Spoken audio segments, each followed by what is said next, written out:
I'm not playing the alarmist game here when I say that we're in all sorts of trouble if we pretend that all will be well without any effort or sacrifice from us. It doesn't work like that. Poison can spread at lightning speed. Look at what's happening in Canberra now. If that is not journalistic and political poison, what is? And it is designed to destroy.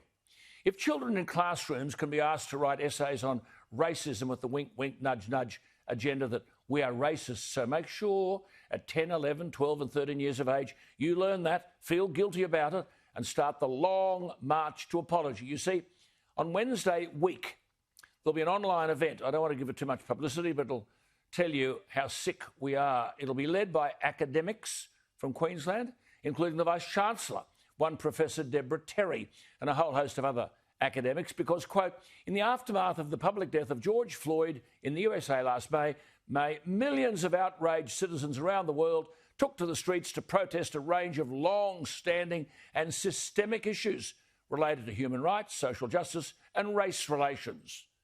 Who said so? Because they said so? Systemic issues. And this academic rabble are going to discuss how to drive change. You see, these people are promoting the very thing, racism, that they seek to address. Some people may be racists, but the bulk of Australians aren't. And these so-called academics should stop using their position of academic privilege to pretend otherwise, to poison people's minds. But if they are academics, what dedication do they have to the truth? There will be international attention this week given to the trial in America of the white policeman charged with killing the African-American George Floyd. There can be no justification for killing anybody, let alone allegedly pinning a person by the neck to the pavement for nearly 9 minutes before he died. But that is where we get into difficulty. Today we're told, and I quote, Floyd's death laid bare already sore racial wounds, unquote. These Queensland academics will argue next week that the death of George Floyd proves there are real problems in America with human rights, social problems and race relations. Such an argument suits the current racist agenda. But I wonder, will this online babble find room to state the truth? That in America, 89.5% of all Afro-American homicides are caused by Afro-Americans. And in New York, the police budget's been cut by $1 billion. Shootings have doubled. Most of the victims are black. Why would you defund the police when the most vulnerable members of society are the African-American people? Who's going to help them, if not the police? And will this online dishonesty find a way for the truth about Aboriginal Australia?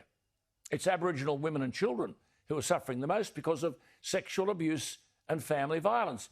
As Jacinta Price, the Director of Indigenous Studies at the Centre for Independent Studies, has said, and I quote, there's no interest in learning the truth. Aboriginal people are dying at a far greater rate at the hands of other Aboriginal people. That is something this movement is not interested in. She's talking about the Black Lives Matter movement. Well, that's not something that the classroom's interested in either. Children are asked to write essays on racism with the wink, wink, nudge, nudge inference that we are racists. And here's an online forum headed by a raft of academics put together to protest systemic issues relating to human rights, social justice and race relations. A forum totally divorced from the truth. In America, 89.5% of all Afro-American homicides are caused by Afro-Americans. And in Australia, Aboriginal people are dying at a far greater rate at the hands of other Aboriginal people. When those truths are told, we may start to secure the appropriate answers. Without a commitment to truth, these so-called academics are nothing more than intellectual left-wing misfits pumping out propaganda and poisoning the minds of young Australians. Now, that is a pandemic.